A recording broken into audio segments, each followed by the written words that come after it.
Hey everybody, welcome out to another episode of Balled Up Genetics. My name is Lloyd, and if you like reptiles, then this channel is definitely for you. If you can first do me a favor by subscribing down below if you haven't already, turn on that post notification bell so every time we upload a video you'll be informed. And of course, if you can always share these videos, it'll help this channel grow even more. Now today's episode we're going to be talking about DIY incubators versus professional incubators. Also going to go over setting up an egg box for your reptiles. So let's get started.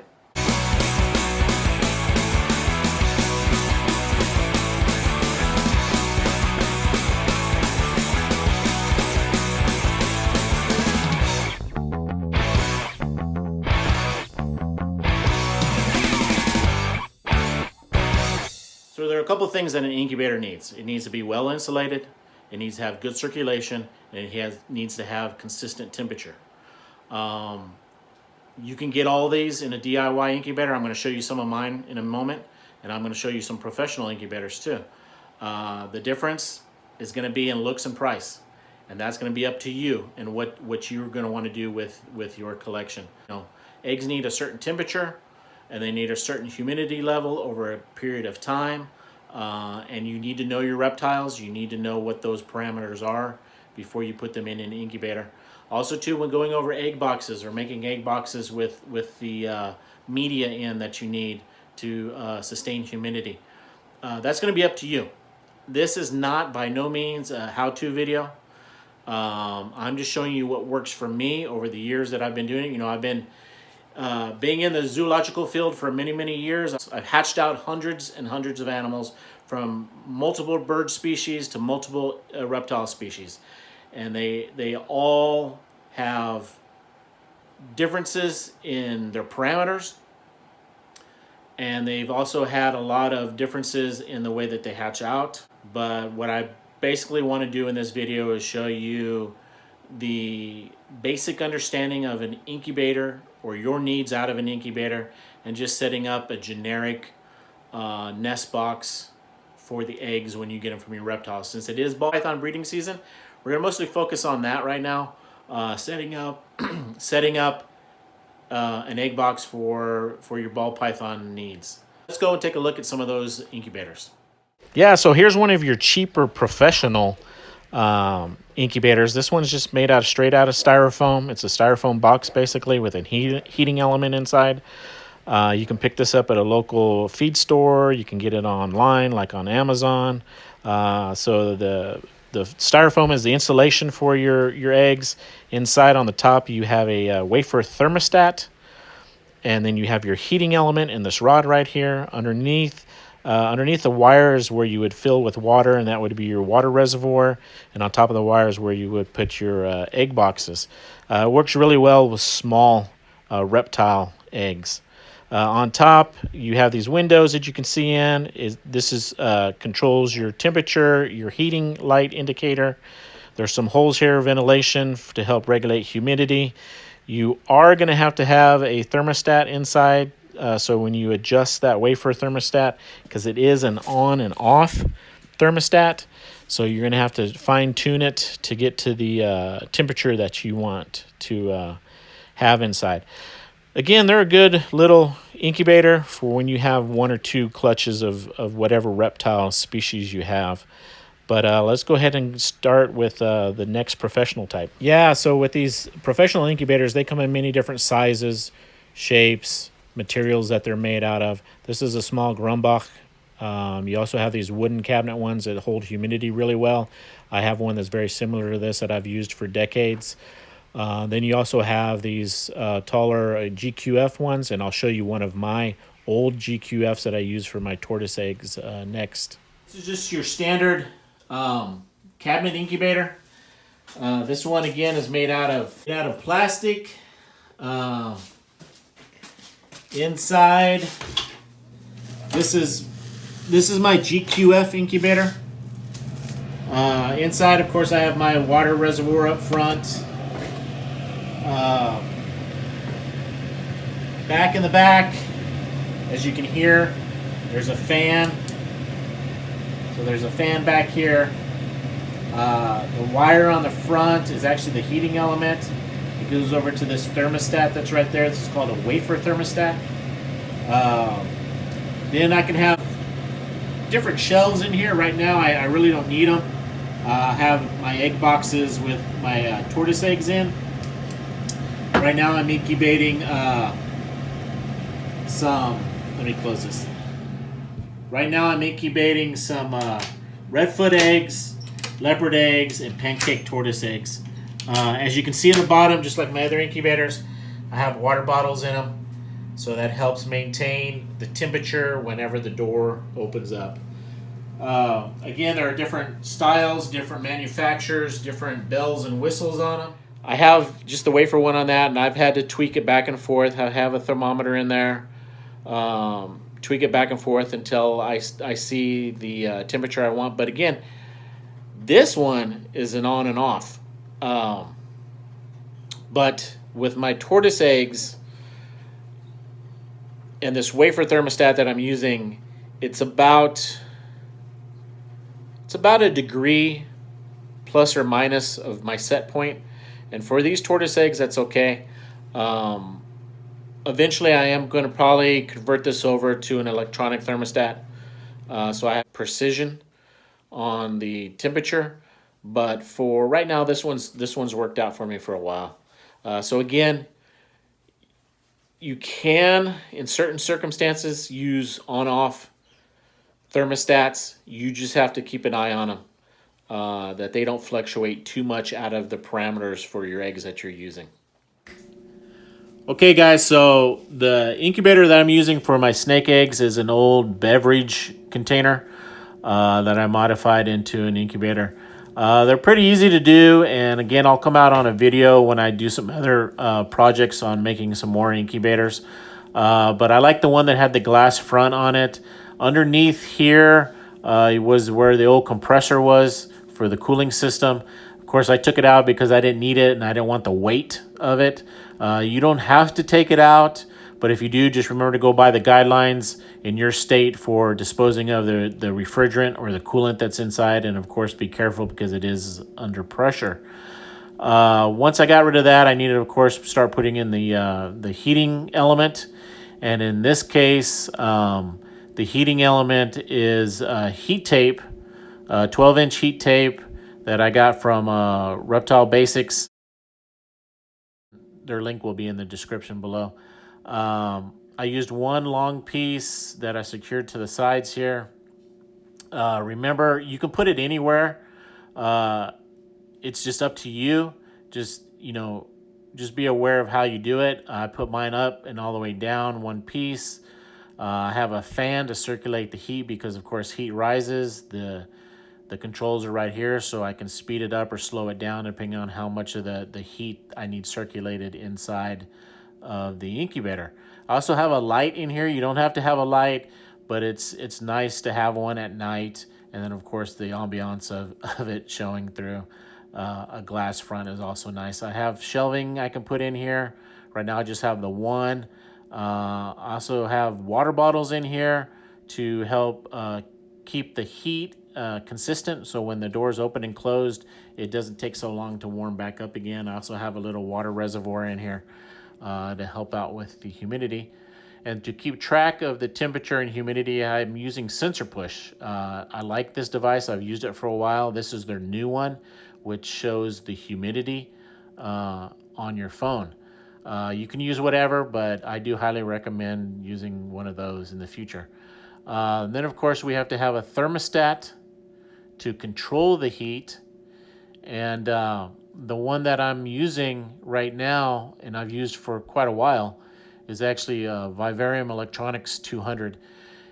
It is a proportional thermostat. So it is, as you can see with the light beeping right there, it is constantly giving a small amount of electricity to the unit to keep the temperature where I want it. Right now I have it set at 80, 89, and of course the temperature's down because the door was open. But you definitely want to have a proportional thermostat on your incubator to keep that more specific temperature instead of having it widely fluctuate that it would with an on and off incubator thermostat. Yeah, guys, so What's the difference between a professional incubator and a DIY incubator? Cost and looks. That's the difference. A lot of these professional incubators nowadays made out of PVC, they're putting the same heating elements in that you can put in. Reptile's Basic, and I'll put a link down below for them. I get a lot of my parts from Reptile Basic. They have pretty good prices, and they typically carry what I need, be it for watering, for setting up watering systems for my reptiles or my rats, to heating elements for racks, any DIY projects that I need. So yeah, I'm going to put a link down below. You can go check them out and see if there's anything on their website. Guys. Now, your egg box can be whatever type you want to use, whatever type that's going to work for your incubator situation. Container store, Walmart, Target, wherever you need to go, and you can get yours. Right now, I use a 6-quart container for my ball python eggs, and for my tortoise eggs, I found this nice container with these clamps on the side, and I use this for all my tortoise and turtle eggs. I like the height of it for it, for the eggs that go inside. Incubation media, that's up to you what you want to use. I've used it all through the years. I've used vermiculite, I've used perlite. Those are the main two that I've used. Way back when, 20 some years ago, I even used sand. I don't endorse using sand nowadays. Typically a vermiculite or a perlite media will retain that water that you need. Typically when using vermiculite, you want to do, or even perlite, you want to do a 1-to-1 ratio. So 1 part water to 1 part vermiculite.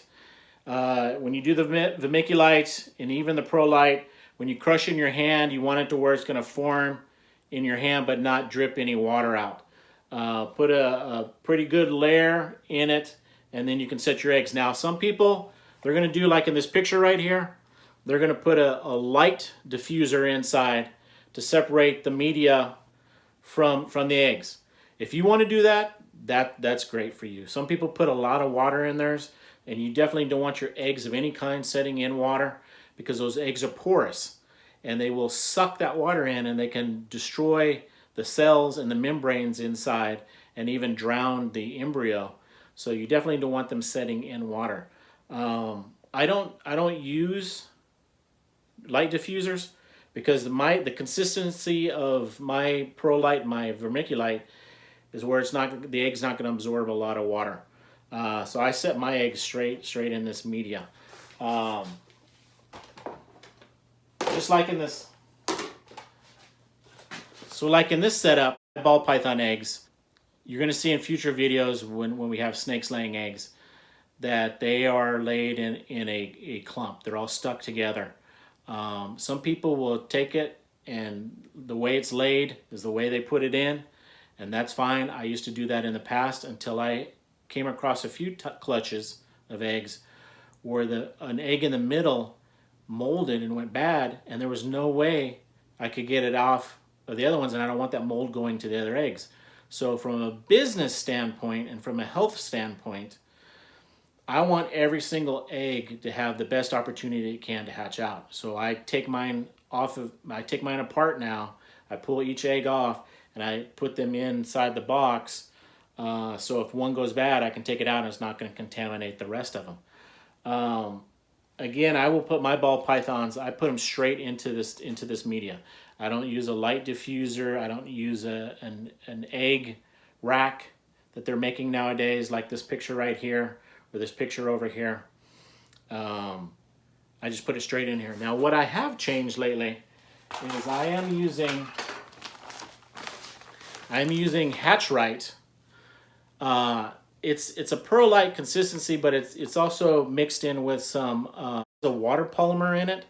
So it will slowly release moisture and it will absorb moisture. So I don't have to technically I don't have to add any water to this when I put it in. I put this media straight into this egg container and put the eggs in here, and they're gonna be fine. Now, I will add water to it if I start seeing that those eggs are starting to desiccate a little bit. They're starting to shrivel up. Then I know the humidity is too low in there, and I will add a little water into a corner, and that water will diffuse through the rest of the media because it will absorb all that, and then that's enough. The other thing I will also do is on my snake eggs, I will take some. I will take a plastic cling material and I will put over this to kind of seal it, to also help with regulating the humidity inside. And in the future, when we have eggs, you're going to see that. You're going to see, make up an egg box, put the eggs in, cover it with the plastic material, and then put them in the incubator. I have used this hatch right for the last few years now on my tortoise eggs and also my snake eggs. I really like this product, and by no means am I sponsored by it.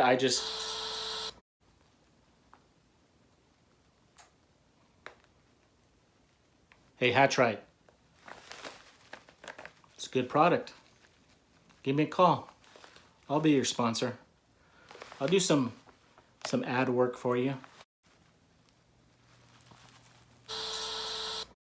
Saw somebody else using it. I decided, hey, I'm going to experiment. I'm going to give it a try, see if it works for me. It works for me. It may not work for you to the way that you want to use it, but for me it works.